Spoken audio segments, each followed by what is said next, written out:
बिस्मिल्लाहिर्रहमानिर्रहीम। जम्मू कश्मीर की पूरी रियासत हो या फिर ज़िला पुंछ हो, बहुत सारे इलाकों में, ख़ास करके दही इलाकों में सोशल डिपार्टमेंट लोगों के साथ जुड़ा रहता है और बहुत सारी ऐसे लोगों के साथ जुड़ा रहता है कि जो लोग ज़मीनी सतह पर जो है वो मुस्तहिक होते हैं। आज हम तहसील सोशल वेलफेयर ऑफिस मंडी में हैं, जहां हम लोगों के कुछ मसाइल हैं, लोगों के कुछ सवालात हैं, उनके हवाले से तहसील सोशल वेलफेयर ऑफिसर मंडी मोहम्मद आज़म रातर साहब से कुछ बात करेंगे। सबसे पहले सर, आपका खैर मकतब है हमारे इस चैनल में। पेंशन हो या कि दूसरी स्कीम हो, लोग जुड़े रहते हैं इस सोशल वेलफेयर डिपार्टमेंट के साथ, क्योंकि ये उन लोगों का डिपार्टमेंट है कि जो लोग समाज में जिन लोगों के लिए बहुत सारी ऐसी स्कीमें होती हैं कि जिनके वो लोग मुस्तहिक होते हैं। तो क्या कुछ स्कीमें रहेंगी आज तक उन लोगों के लिए, और डिपार्टमेंट की जानिब से आज तक जो लोग यूं ऑफिस में आकर दरबदर होते हैं, उनके हवाले से बहुत सारी शिकायतें आज मिलती रहती हैं कि कोई पेंशन के हवाले से कोई आता है, कोई मैरिज असिस्टेंट स्कीम के हवाले से आता है, और दीगर जो है जितनी भी स्कीमें हैं उनके हवाले से आता है। तो क्या कुछ कहेंगे इस हवाले से? महकमा सोशल वेलफेयर जो है वो रात दिन लोगों की खिदमत के लिए लगा हुआ है। जैसे मंडी में हमारे 18,700 कुछ केसेस हैं पेंशन के, उसमें सैलरी स्पॉन्सर स्कीम भी है हमारी, और ISSS integrated social security scheme. तो इसमें दो राय नहीं है कि काफ़ी सारी मुश्किलात का लोगों को सामना करना पड़ता है। जैसे हमारी पेंशन की एक जो सैलरी स्पॉन्सर स्कीम है, 3 महीने से उनकी लाइबिलिटी जो है चल रही है, तो हमने मसला टेकअप डिस्ट्रिक्ट सोशल ऑफिसर से किया, उन्होंने भी मसला जो है डायरेक्टर फाइनेंस से किया। तो उन लोगों की 3 महीने की पेंशन जो है वो अभी पेंडेंसी में है। आपका क्वेश्चन ठीक है, क्योंकि लोग दरबदर 3 महीने से, क्योंकि यहाँ पे हमारा इलाका जो खासकर मैं मंडी तहसील की बात करूँ, यहाँ पे गुर्बत खताए इफलास से नीचे जो लोग ज़िंदगी बसर करते हैं, उन सारों का सारा का दारो मदार जो है इसी पेंशन पे है। कोई रोज़ी रोटी का दूसरा तरीका नहीं है। हमारे लोग यहाँ मंडी के जो है खासकर वो मज़दूरी के लिए बाहर जाते थे जब कहीं मज़दूरी मिलती थी। अब तो इल्ला माशाल्लाह इक्का दुक्का जाता है, क्योंकि मज़दूरी बाहर भी नहीं है ना अपने इस तहसील के अंदर है। तो एक तो पेंशन की सैलरी स्पॉन्सर स्कीम की 3 महीने की लाइबिलिटी जो है वो चल रही है, वो मुझे लगता है कि इंशाल्लाह within a week time वो पैसा आ जाएगा। हमने मसला टेकअप किया है, DSW साहब ने डायरेक्टर फाइनेंस से उनसे भी बात की है। और दूसरी IT+ में हमारी पिछली ये 3-4 दिन पहले जो है पेमेंट पड़ गई है, उसमें हमारा 1 महीने की लाइबिलिटी जो है वो चल रही है। तो बाकी स्टेट मैरिज असिस्टेंस की बात करें, वहाँ पे हमारे जो लोगों जिनको पेंशन 50,000 या 70,000 रुपये मिलता है, उसमें बहुत सारे लोगों की कुछ अपनी भी जो है वो गलतियाँ हैं। जब फार्म भरते हैं तो अपना फार्म जो है वो आधार शेडिंग जो है वो नहीं करवाते हैं, आधार लिंक नहीं होता है, जिसकी वजह से उनकी पेमेंट जो है वो स्टॉप हो जाती है। और उसकी वजह से क्या होता है कि वो पेमेंट जो है फेल्ड हो जाती है। जब हमारे डायरेक्टर फाइनेंस जो पेमेंट जब बच्चियों को डालते हैं, तो उसमें पेमेंट के कुछ केसेस ऐसे हैं जो अल्लाह माशाल्लाह कुछ केस ऐसे हैं जिनकी पेमेंट जो है वो नहीं आती, बल्कि मैं ये कहूँगा कि 90% पेमेंट तो आ जाती है। लेकिन बदकिस्मती की बात है, जैसे आपने पूछा कि लिस्ट जो है वो हमें, जब भी हम लिस्ट मांगते हैं तो यही कहते हैं कि वो लिस्ट जो हमारे पास नहीं है। डिस्ट्रिक्ट ऑफिस में जाते हैं, वहाँ पे बोलते हैं कि नहीं है, लेकिन ऐसी बात नहीं। लिस्ट जो है हमारे पास फेल्ड केसेस की आती है, सैंक्शन लिस्ट जो हमारे पास नहीं आती। मैंने आपके हवाले से, जब आपने पिछली बार भी हमसे पूछा था, तो मैंने उसी हवाले से लेटर लिखा था DSW साहब को। उन्होंने कहा था कि हम लिस्ट प्रोवाइड करेंगे, लेकिन अभी टिल डेट वो हमारे पास लिस्ट नहीं आई है। वहाँ सेक्रेटरीट में उन्होंने मसला टेकअप किया होगा, मुझे लगता है कि उम्मीद है कि मैंने आज भी लेटर लिखा है उनको, तो अगर जैसे वो आती है तो हम वो शेयर करेंगे आपके साथ, क्योंकि ऑफिशियल डॉक्यूमेंट्स है। इसको छुपा के हम किस लिए रखेंगे, क्योंकि हमें भी पता नहीं है कि कितने लोगों को पैसा मिल गया है, कितने लोगों की पेंडेंसी है। क्योंकि एक दफ्तर के ऑफिसर को अगर किसी पेमेंट के बारे में पता नहीं है, तो फिर वो आम नागरिक को कैसे पता चलेगा?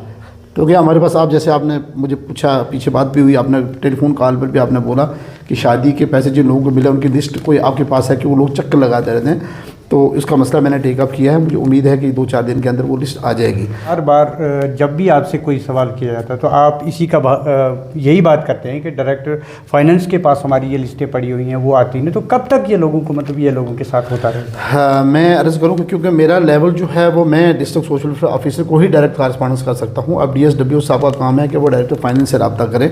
अब बदकिस्मती की बात यह है कि वहाँ सेक्रेटरीट में भी कभी उन जो लोग वहाँ पर डील करते हैं, मुझे लगता है शायद वो किसी की कोई प्रॉब्लम होगी उस लिस्ट शेयर करने में। मुझे नहीं लगता कि ऑफिशियल डॉक्यूमेंट्स को हम किसी जगह हाइड रखें, छिपा के रखें। तो उम्मीद है कि शायद डिस्ट्रिक्ट सोशल ऑफिसर हमारे बांडे साहब ने वो मसला टेकअप किया है, तो वो list within a week time मुझे लगता है आ जाएगी। क्योंकि उसको खाली मेल करनी है तो एक दिन में हमारे पास पहुँच जाएगी, 1 मिनट में पहुँच जाएगी। एक दिन की बात तो मैं अलग से करूँ, तो आज भी मेरी उनसे डिस्कस हुई है, जैसे आएगी तो हम आपके साथ शेयर करेंगे। क्योंकि देखो, फाइनेंस डायरेक्टर फाइनेंस हों या फिर कोई बड़ा ऑफिसर हो, उसके साथ तो लोग का राब्ता नहीं होता। राब्ता तो आपके साथ होता है, क्योंकि आप ऑफिस में मिलते हैं, हर रोज़ मिलते हैं, डेली मिलते हैं, या फिर ग्राउंड लेवल पे आप जब जाते हैं, कैंप्स वगैरह लगाते हैं, तो लोग वहाँ शिकायत करते हैं। तो इस हवाले से लोगों को आपकी तरफ से क्या कुछ यकीन दहानी करवाई जाती है? मैं आपसे अर्ज़ करूँ कि इस मामले में मेरे पास 3-4 RTI भी आई हैं। RTI जो एक्टिविस्ट हैं उन्होंने RTI लगाई है कि आप हमें 3 साल की पिछले लिस्टें दे दो। तो मेरे पास अवेलेबल नहीं है। मैं तो डिस्ट्रिक्ट सोशल ऑफिसर को ही रिक्वेस्ट कर सकता हूँ, क्योंकि मेरा एक लेवल है जिस पे मैं उनको रिक्वेस्ट करूँगा, वो फिर आगे डायरेक्टर फाइनेंस को करेंगे। तो अभी वो मसला हमने टेकअप किया है, तो मुझे लगता है 1-2 दिन में वो लिस्ट जो आ जाएगी। जैसी आती है तो वो हम RTI एक्टिविस्ट को भी हमें देनी है, और जो बाकी बेनिफिशरीज हैं उनको भी पता चलेगा कि पेमेंट किसकी आई है, किसकी नहीं आई है। बहुत सारे फील्ड केसेस हैं, उसके बीच में हमने देखा बहुत सारों की पेमेंट भी आ गई है, बट हम उसको क्लियर नहीं कर पाते। ये पेमेंट, अब जिसकी पेमेंट आ गई, हम उससे डॉक्यूमेंट्स मांग रहे हैं, वो कह रहे हैं मुझे तो पैसा आ गया है, पेमेंट के मेरे कागज किस लिए मांग रहे हो?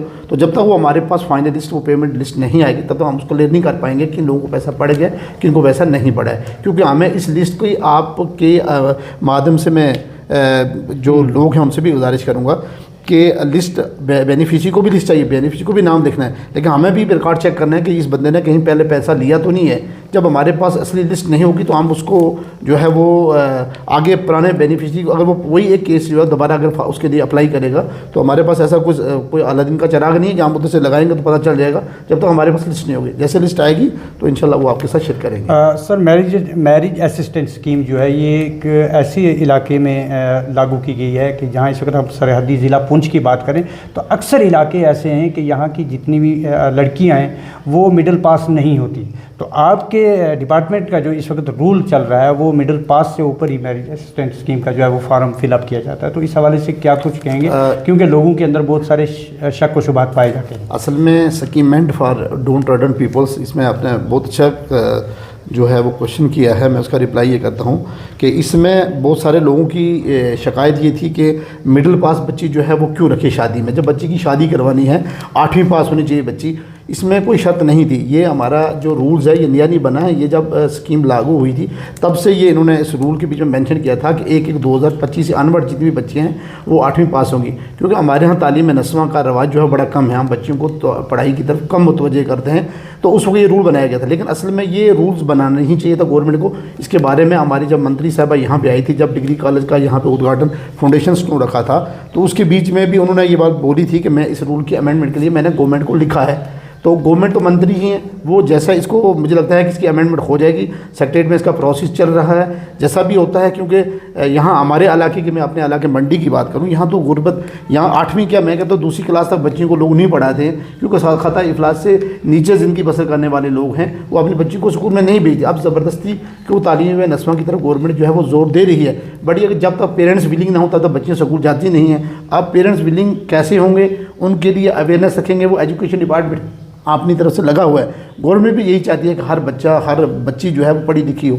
तो इस हवाले से इस रूल्स को अमेंडमेंट करने के लिए अभी सेक्रेटरीट में फाइल चल रही है। मुझे लगता है कि शायद नेक्स्ट फाइनेंशियल ईयर में ये रूल जो है इसको, या इसी महीने में मंत्री साहिबा जो हैं वो इसको चेंज करें।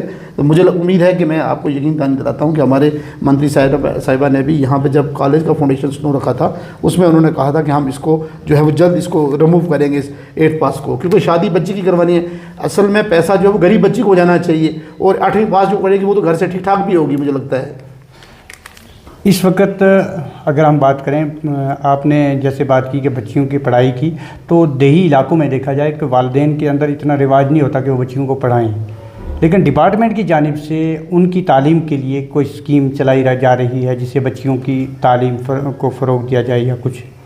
नहीं, बेटी बचाओ बेटी पढ़ाओ के बीच में हमारी एक स्कीम है जिसके बीच में हम बच्चियों को जो है वो, अगर कोई इस तरह खतरा अवला से नीचे ज़िंदगी बसर करती BPL या इस तरह से भी आती है, तो देखो आपने देखा एजुकेशन डिपार्टमेंट की पॉलिसी है, उसके बीच में भी 8वीं क्लास तक बच्चियों को जो है फ्री यूनिफॉर्म और बुक्स दी जाती हैं। गवर्नमेंट का यही, गवर्नमेंट असल में हम लोग सारे के सारे गवर्नमेंट हैं, जब भी गवर्नमेंट कोई इनिशिएटिव लेती है तो उसके बीच में हम लोग जो हैं वो आगे नहीं आते, क्योंकि जब भी कोई नया रूल लागू होता है या तो फौरी उसकी आप कोई उसकी अमेंडमेंट के ऊपर कोई आवाज़ उठाओ ताकि गवर्नमेंट उसको देखे।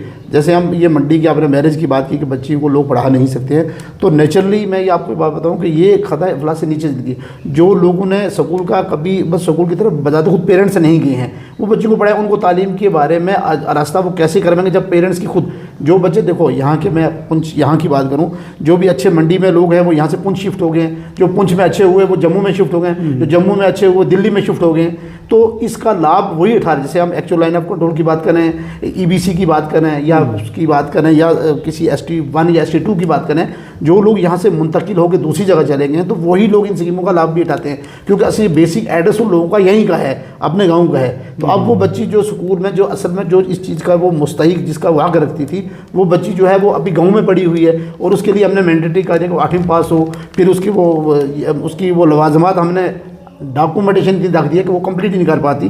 तो इस हवाले से मैं आपको यकीन दहानी दिलाता हूँ कि हमारी जो मंत्री साहिबा हैं वो इस मसले में बड़ी पर्टिकुलर हैं, और पिछली बार ऑनरेबल MLA साहब ने भी आवाज़ उठाई थी। तो मुझे लगता है ये अमेंडमेंट हो जाएगी। और एजुकेशन के हवाले से जो आप बात पूछ रहे थे, एजुकेशन के लिए गवर्नमेंट की पॉलिसी भी है कि जो इस तरह के बच्चे हैं खता अफलास से नीचे ज़िंदगी बसर करते हैं, बेटी बचाओ बेटी पढ़ाओ हमारे पास स्कीम है। अगर कोई इस तरह की बच्ची या बच्ची जिसको पढ़ाई के लिए कुछ अमदाद की ज़रूरत है, तो हम अपने डिपार्टमेंट से भी उसकी हेल्प कर सकते हैं। हमारे पास स्कीम है बेटी बचाओ बेटी पढ़ाओ के लिए।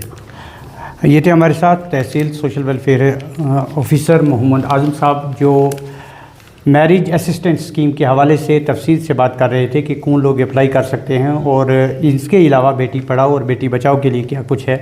हकीकत में अगर देही इलाकों की आवाम, उनके वालिदैन और उनकी पढ़ी लिखी माएँ जब तक अवेयर नहीं होगी तब तक ये स्कीमों का लाभ भी नहीं उठा सकती। वक्त की अहम ज़रूरत है कि तालीम को आम किया जाए, और हर जहाँ तक भी हो जा सके, सरहदी इलाके हों या फिर देही इलाके हों या फिर निचले इलाके हों, वहाँ जहाँ बच्चों को तालीम दी जाती है वहाँ बच्चों के साथ साथ बच्चियों को भी तालीम दी जाए, ताकि सरकार की जानिब से हर चलाई जाने वाली स्कीम से फ़ायदा हासिल हो सके। बहुत बहुत शुक्रिया।